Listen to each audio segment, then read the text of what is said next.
All right, everyone, welcome to the end of the week market wrap up for the 28th of October, 2023 with myself, Michael Nauss, a chartered market technician and a quantitative trader. So essentially what we do, if you're new to the channel, again, welcome. A lot of content on the markets already and a lot of content to come. Throughout the week, I may put out a short video, or in the midweek, I put out a little video of this is what's been going on throughout the week, some names that I might be watching, some sectors that kind of look interesting. And the end of the week, we take a step back, we look at weekly charts, longer video. I kind of try to get a big idea of what's going on in the market. Now, when you see me look over, it's because I'm going to be looking at my iPad. I've already made a whole bunch of notes of charts that I want to show you guys, and I want to go over as well as some trading ideas going into Monday. So make sure you're strapped in, you grab your coffee. This is going to take a bit, and let's get into some longer term charts. Now, as I get loaded up here, as always, make sure you're going to StatsEdgeTrading.com. You are signing up for the email list there, because I will email the videos every single time I do a video, as well as a little bit of a blog post, my thoughts on the market, kind of what's going on in any individual time, just to say, hey, take a look at what's going on here. I don't sell the email list and I don't spam you guys. So definitely go to StatsEdgeTrading.com, sign up for the email list. Also, you're going to see me use Trade Ideas, which is my scanning and charting platform of choice for anything that's not crypto or FX. Go to StatsEdgeTrading.com. You can find some more information on that there. You can also use StatsEdge25, all one word, all capital letters. Save yourself 25% off Trade Ideas right now. So we're going to get started by looking here in Bitcoin. We finally broke out. So many ways to look at Bitcoin. I often just click on the wrong ones. There we go. Now, we broke out, finally. I got triggered. I mentioned in the midweek video, I had some orders out here. Last week on this candle, I talked about why I was setting those orders, that this range has been a range for an incredibly long period of time, and it looks like we are breaking out of this range now. So set an order, came through, triggered on some, waiting on a lower time frame for more. We do have a bit of resistance overhead here. Also, I have some oscillators up here. I think this one's CCI and stochastics. I don't think there's any power in any of these indicators, but for newer traders and for people who are system developing, which is why I have them up here now, they're useful. And essentially, I'm just looking at these and I'm saying, hey, we are extended. And you don't need to be a rocket scientist to see that. Now, Bitcoin can get extended for long periods of time. It just means I'm not super interested in buying more here. I actually took some profits on Friday on a nice little gain. I would love to see a inside week, some, kind of basing patterns right here, but still holding these prior highs. If I can get that and then a push up, I think that's the ideal scenario for me to really kind of take a bigger swing at this. Ethereum ETH is another one that's interesting, really lagging here in Ethereum. And I think Ethereum is a good proxy for some of the altcoins that are going on.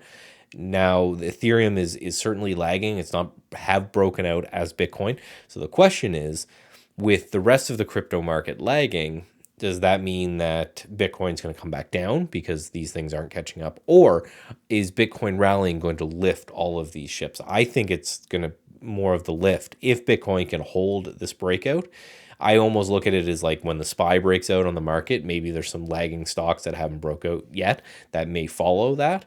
But this is what I'm seeing in Ethereum. Now, if we go into the daily chart, we're mostly focusing on weekly charts. But if we're going in the daily chart, we have the 200-day moving average right here for Ethereum, and it's battling that pretty hard. So it makes me think there's some profit taking going on in this Ethereum play that we've got to keep an eye out for.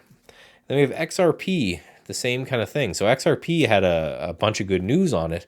It's really going nowhere. If we go into the 1 week as well, nothing really happening, but it's holding out. This is the market cap. Let's do that again. XRP USD. Yeah, same thing though.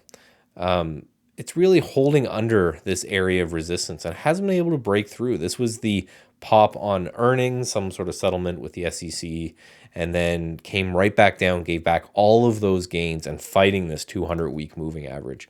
So again, the question is this Bitcoin rally going to rally these other currencies as well? We take a look here on the Dixie, the DXY. So this is the dollar index. It represents the entire the US dollar against all of the other entire world's currencies, mostly weighted in the euro and the GBP, but it shows you what it is compared to all these currencies. A great way to start with FX analysis. And you can see here, it's basing. So there's really nothing else to say other than we had this massive push up, and now it's just kind of basing sideways here. Now, the one thing I will say about overextended moves like this settling down is we have to remember that prices can either retrace via price or they can retrace via time. When you get these oversold conditions on indicators, which is why a lot of people don't buy oversold, what they actually do is they buy when it hits overbought, is because there's two ways that can resolve. One is a pullback and the other one is just hanging out. And that's kind of what we're doing. And you can see that a little bit with some of these oscillators where they're pulling back, but it's not because the price is pulling back, it's because the price is going nowhere. Into the daily chart on the dollar index, again, you can just see some consolidation. Could this be a bull flag? Now, if we go to Euro USD, again, you can see the exact opposite chart. We've been fighting on the weekly chart here. We've been fighting this anchored VWAP from the lows, which I've been very interested in and been talking about a lot right here. We did stop at that. We put in a nice bottoming tail. I was looking to see if we were going to bounce off it. Looks like that might not be the case, and the dollar may head lower. If the dollar heads lower, generally not, doesn't always have to be, but generally not good for stocks. Now, another interesting trade here is Aussie yen. Look how tight we're getting here.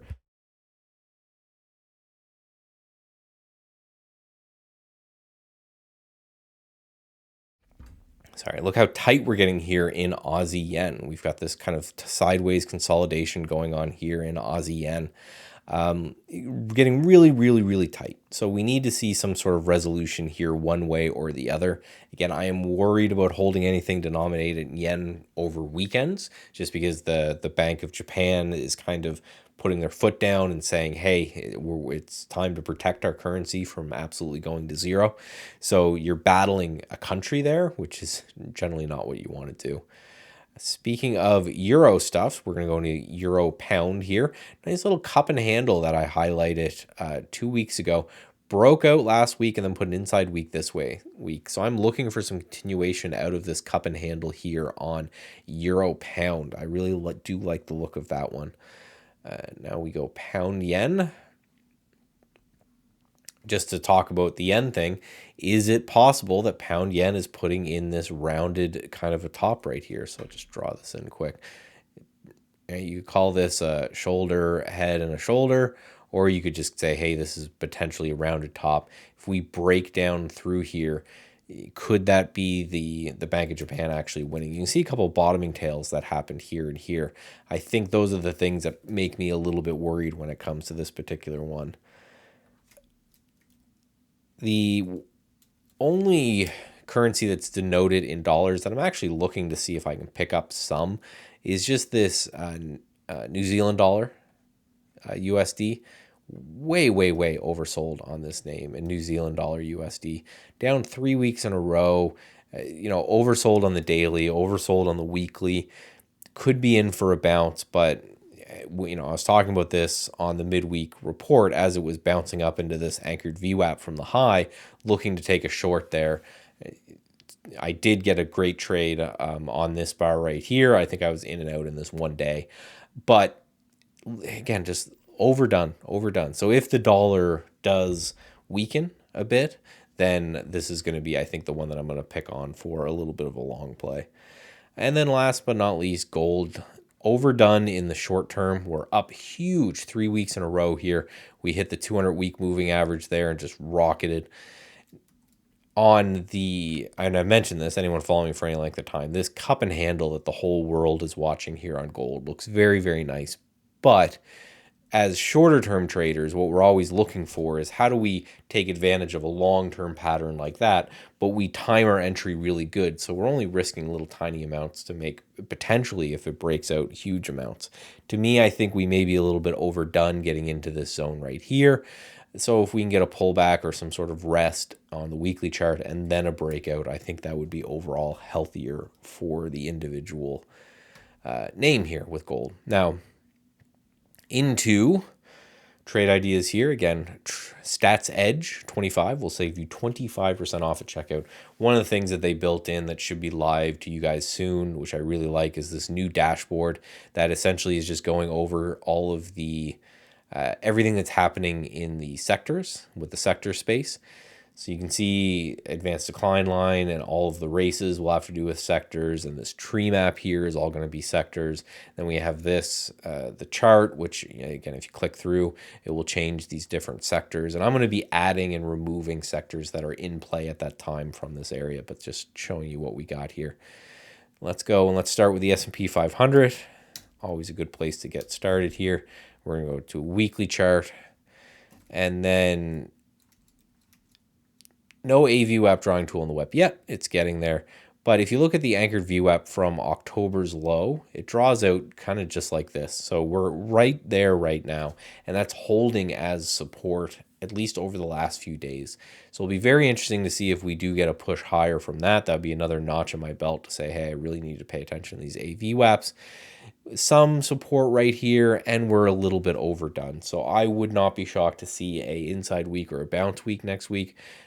Looking at the sentiment out there, it's incredibly bearish, and that for me is when I want to be interested in buying, not the SPY, but try to find names that are holding up really well in this market. Now, speaking of holding up well, we have XLY, and XLY is consumer discretionary, which is actually doing pretty good relative to the overall market last week. You can see way more of a bottoming tail that happened in last week's candle.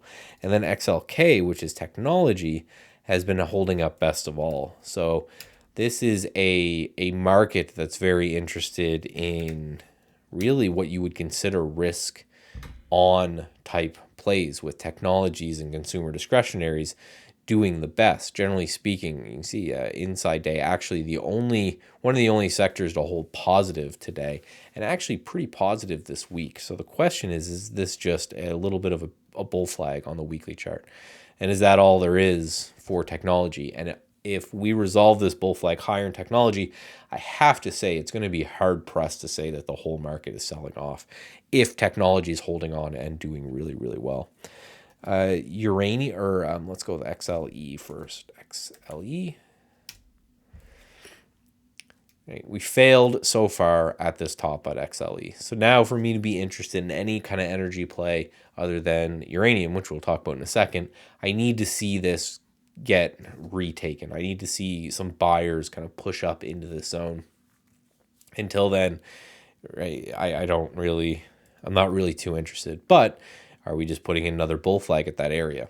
Do we kind of sell off here and then push up? If we break through this zone or look like we're going to break through this zone, I think that's when we want to get invested into energy names again. So we have uranium, URA. And uranium, I talked about this a few times over the last couple of months, but it looks very interesting as it broke out of this area right here. And it's just holding. Just week after week, you can see about 4 or 5 weeks in a row, we're just around this 25 area and we're just holding. So I own some that I bought as we broke out here, but I am looking at more uranium plays. UEC is one of them, which is a small cap. CCJ is a larger cap. Quad U is another one that looks kind of interesting. But yeah, this uranium I'm definitely looking at.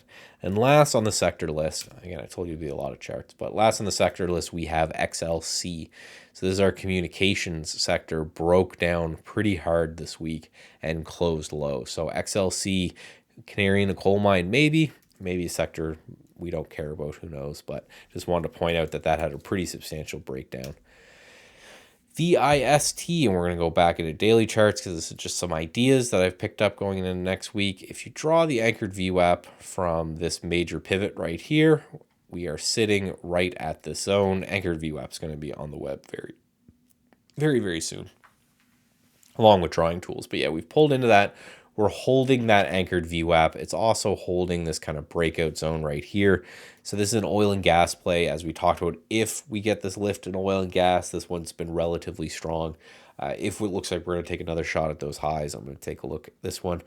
Foot Locker, maybe for a little bit of a revision to the mean play, drawing the anchored VWAP from this low right here. It's coming into play right in this area. And we've had this kind of nice clean pullback after filling the gap. And I just wonder if that pullback is going to have some profit takers that shorted as we filled the gap. Those profit takers come in, maybe this thing pushes higher. And lastly, DLTR, so a couple of retail names here. With Dollar Tree, another anchored VWAP from the lows as a potential turnaround play. This is something that I'm doing more of. You guys, if anyone's followed me for any time, you know I'm mainly a trend trader. However, when I do buy reversals, this is the way that I personally like to buy reversals, in which I want them to hold. I want them to put in a low, bounce, and then come back to the anchored VWAP from that low. And if they hold it, then that's essentially a higher low. So now we are getting a change in trend. If Dollar Tree starts to push up here, then we've gone from this pretty obvious downtrend. And for the first time in a while, we may be putting in a higher low and starting an uptrend. And that's why I want to get involved somewhere around here. Because if we're right and we're starting an uptrend, maybe we go and retest this area right here. And that would be an amazing risk-reward trade that I'm looking for on that. So here's my little switcher here. All right, guys. Well, thank you all for coming out. Again, I appreciate the comments. I read all the comments, the likes, the shares, all that stuff. The algorithms like it.